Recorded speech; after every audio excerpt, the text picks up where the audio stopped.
yang selanjutnya ialah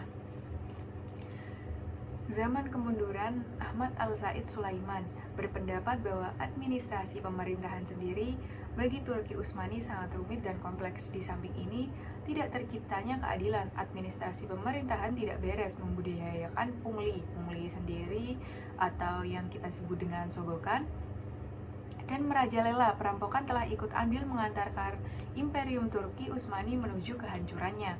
Bangsa dan agama heterogen sendiri berpendapat dari Dr. Philip K. Kitty, yakni sesungguhnya suatu negara yang bersifat ekspansif ini tanpa memperhatikan keselamatan bagi bangsanya sehingga wilayahnya terbentang begitu luas tanpa disertai program pembauran di antara sesama warga negara yang terdiri dari berbagai suku bangsa. Warga negaranya terdiri dari kelompok agama yang berbeda-beda.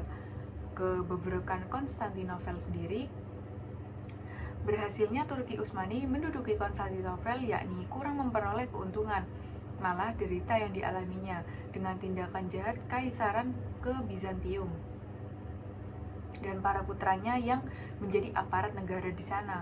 Untuk para putri istana sendiri, pemberontakan Insahiriyah. Yang keenam ialah adanya budaya pungli atau sogokan. Yang ketujuh, dekansisasi moral. Yang kedelapan, perang yang berkesinambungan. Yang kesembilan, mengabaikan kesejahteraan umat. Dan yang kesepuluh ialah gerakan nasionalisme. Dan apakah masalah Timur menjadi masalah politis atau keagamaan? Jawabannya ialah iya, karena para sejarawan Barat menduga bahwa masalah Timur ialah masalah politis, yakni mereka yang berasumsi bahwa masalah Timur tidak lain hanya berupa sengketa perbatasan dan kaitannya ini adalah masalah keamanan yang terjadi di Timur Tengah. Dan akibat melemahnya peranan bangsa Arab terhadap Turki Utsmani, orang-orang Eropa mengetahui dan menyaksikannya bahwa dalam tubuh Turki Utsmani tidak ditemukan unsur Arab, yang telah membuat hati tentara Eropa ini kecut mengingat ketangguhan, keperkasaan, kegemilangannya pada masa lalu. Seorang tentara Kristen sendiri yang mendapat peluang emas untuk menyerang Turki Utsmani. Dan Imperium Turki Utsmani selanjutnya runtuh. Penyebabnya ialah yang pertama adanya Serbia, dan kedua menjadi Bosnia, yang ketiga Albania, yang keempat ialah Palestina. Dan yang selanjutnya saya akan membahas tentang Turki Mamluk. Asal-usul bangsa Mamluk sendiri, bangsa Mamluk ialah suatu bangsa yang berasal dari hamba sahaya yang diberikan oleh Khalifah Bani Ayyub yang dipasar Nur Hasanah, dengan berasal dari bangsa di Asia Kecil. Turki Yunani dari negara Syarkas, yakni daerah Kaukasia, setelah dibeli oleh Khalifah dijadikan tentara, kemudian mereka dibawa ke Mesir. Sebagaimana sudah kita ketahui bahwa berdirinya kekuasaan Bani Ayyub di Mesir didirikan oleh Salahuddin Yusuf bin Ayyub pada tahun 561 Hijriah. Jatuhnya Bani Ayyub dan berdirinya bangsa Mamluk, yakni istri permaisuri Sultan Malikus Salih Najimun Ayyubi adalah Sajayut Dur, seorang budak sahaya dari Armenia yang juga bangsa Mamluk. Ketika Angkatan Salibiyah ke-7 muncul pada tahun 1248 Masehi yang dipimpin oleh Raja Prancis Louis yang berusaha keras untuk menempuh Mesir. Adanya bangsa Mamluk di Mesir, yang pertama ialah Malum Bahariyak adalah Mamluk Nil, dinamai Bahariya karena mereka dididik di dalam asrama yang terletak di Pulau Raudo di tengah Sungai Nil. Yang kedua ialah Mamluk Syarkisa, yakni mereka berasal dari negeri Syarkas di daerah Kaukasia. Mereka dididik di dalam benteng Ka'atul Jabal. Dan yang selanjutnya ialah latar berdirinya dinasti Fatimiyah. Dinasti Fatimiyah sendiri, Khilafah Fatimiyah didirikan di Afrika Utara, Tunisia pada 260 Hijriah. Khalifah Fatimiyah ini mulai dikenal dengan nama dinasti Ubayyidun. Masa pemerintahan dinasti Fatimiyah di Mesir, yakni pada tahun 968 Masehi Dinas Fatimiyah yang pada mulanya terbentuk di Tunisia dengan nama dinasti Ubaidiyun akhirnya berhasil merebut dan menguasai wilayah militer dan menjadikan ibu kota pemerintahan, membangun Masjid Al-Azhar serta membangun kota Kairo di pusat dunia Islam.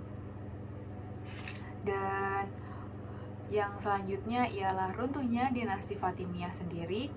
Pada masa pemerintahan Al-Hakim bin Amirullah, sekelompok timbul suatu kekacauan karena sekelompok yang melakukan berbagai macam masalah adanya huru-hara di sana, tetapi hal ini masih bisa diatasi ketika anaknya Az-Zahin menggantikannya. Benih-benih pemberontak yang tak kalah masih ada dan selalu menimbulkan kekacauan dalam masyarakat itu sendiri. Pada masa Al-Muntasir ini, masalah yang dihadapi bukan saja dari lingkungan daulah, tetapi keadaan negara yang sedang krisis di mana timbul banyak sekali wabah penyakit di sana. Dan pada masa Al-Hadid ini, kota Yerusalem dikuasai Daulah Fatimiyah. Kota ini merupakan kota suci dari 3 agama, yakni Islam, Kristen, dan Yahudi. Ketika tentara Perang Salib Kedua sedang menuju ke Mesir dengan keadaan Mesir, dinasti Fatimiyah sendiri dalam kondisi lemah dan kacau. Kemudian Nuruddin Zaki, penguasa Turki, mengutus Salahuddin Al-Ayyub untuk menduduki Mesir dan ia berhasil mengalahkannya dari Perang Salib. Negara merdeka di sana atau di Mesir sendiri, pada akhirnya dinasti Fatimiyah jatuh tangan ke Turki dan dihapuskan pada 1171 Masehi. Dinasti Fatimiyah dihapuskan pada tahun itu dan pemerintahan pada masa dinasti Fatimiyah sebagai berikut. Yang pertama ialah Al-Qasim Abdul Qasim bin Muhammad, yang kedua Al-Mansur, dan yang ketiga Al-Mu'iz, yang keempat ialah Al-Aziz bin Mansur, yang kelima ialah Al-Hakim bin Amirullah, dan yang keenam ialah Al-Azir, yang ketujuh ialah Al-Muntazir, dan yang kedelapan ialah Al-Mutai, dan yang kesembilan ialah Amir Abu bin Ali Mansur, dan yang kesepuluh adalah Al-Hafiz, dan untuk yang ke-11 ialah Al-Zafar, yang ke-12 ialah Al-Faiz, yang ketiga ialah Al-Adilillah. Potret dari dinasti Fatimiyah sendiri dan Ayyubiyah di Mesir menggambarkan dinasti yang berbentuk berasal dari kawasan Asia Barat Daya, khususnya kawasan Persia. Ubaidillah yang berpaham Syiah tentang berhasil membangun kekuasaan justru mulai di Tunisia, kemudian mencapai puncak kemegahan di Mesir. Hal ini tidak lepas dari posisi Mesir yang bagaimanapun tetap menjadi rute pentingnya perdagangan di kawasan Laut Tengah Iskandaria. Dan selanjutnya ialah sekilas tentang Ibnu Khaldun. Ibnu Khaldun sendiri yakni dilahirkan di Tunisia pada awal Ramadan tahun 732 Hijriah, yakni pada tanggal 27 Mei 1331. Nama lengkap tokoh ini ialah Abdurrahman al-Abu Yazid. Nama Khaldun diperoleh dari ayahnya yang bernama Khalid, sesuai dengan kebiasaan orang-orang Maghribi dan Andalusia untuk menyebut seorang tokoh agama, kepemimpinan, kepiarawan atau mau atau nun. Yang pertama ialah Muhammad bin Abdul Muhaimin bin Abdul al-Muhaimin al-Hamdari, seorang ahli nahwu, hadis, dan sebagainya. Yang kedua ialah Abu Abdullah Muhammad bin Ibrahim, yakni seorang logika, metafisika, ilmu matematika, dan sebagainya.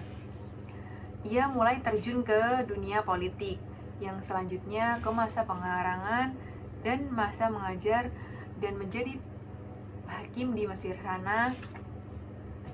Dan yang selanjutnya saya akan menjelaskan tentang Perang Salib.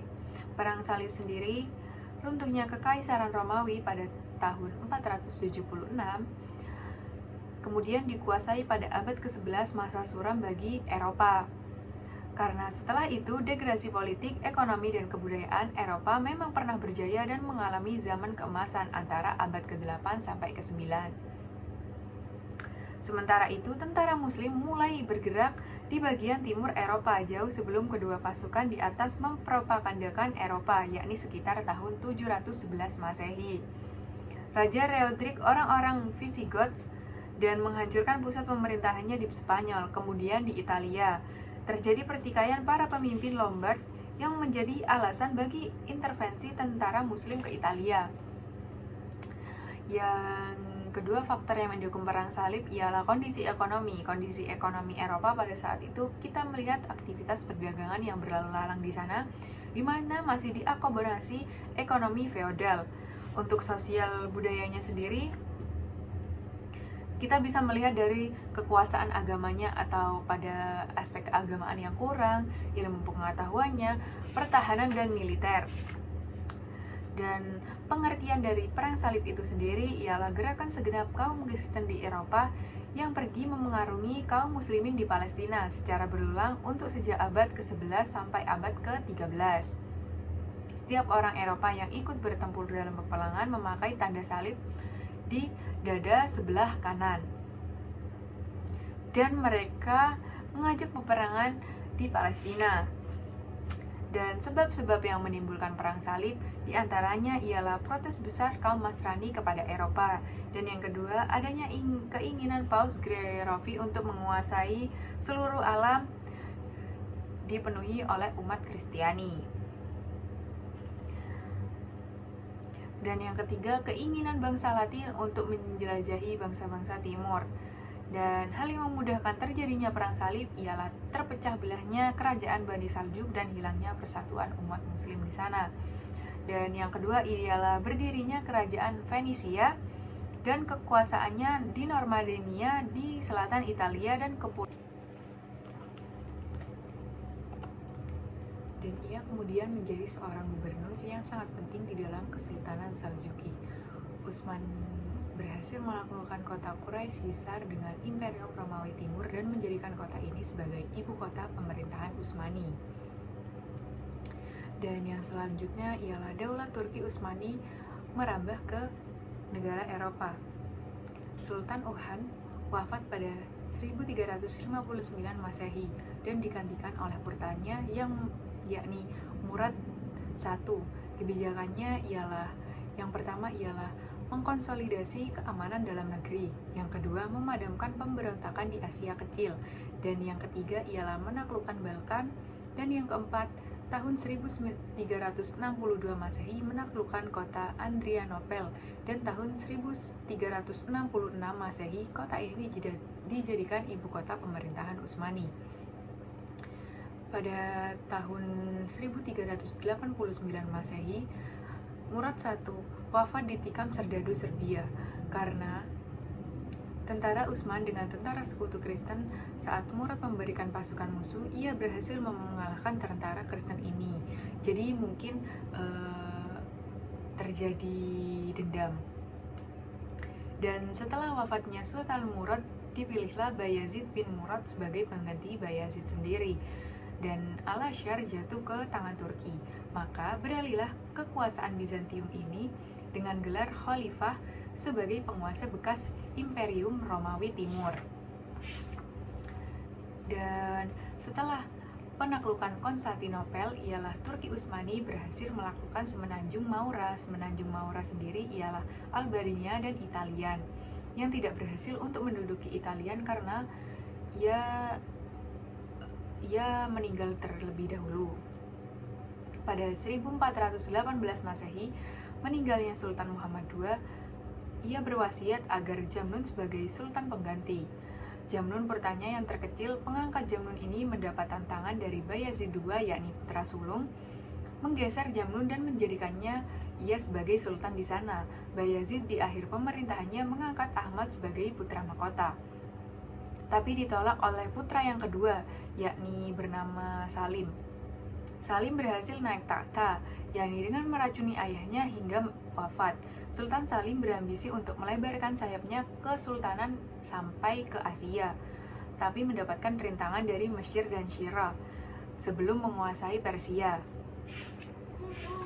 Dan yang selanjutnya ialah dinas ketentaraan. Asal-usul tentara Utsmani dan perkumpulan Ihsaniriyah. Tentara Utsmani dari segi susunan organisasi kurang rapi, maka dibentuklah tentara dengan memilih dan melatih tentara dengan ketat. Tetapi setelah mereka ini dibentuk, ternyata mereka lupa akan tugas mereka yang sebenarnya. Sebagai tentara, Orhan berusaha untuk membentuk tentara dari orang-orang non-Turki. Penguasa Turki sendiri cenderung mengambil orang-orang Kristen yang telah berpengalaman dan telah terbiasa dengan organisasi semacam ini, sebab ia melakukan pertimbangan agama, lalu mengambil anak orang Nasrani untuk dididik diarahkan agar masuk Islam semua. Mereka dilatih dengan keras. Dari mereka inilah terbentuk asal pasukan yang bernama Janissaris Ikhsaniriyah, yakni tentara baru.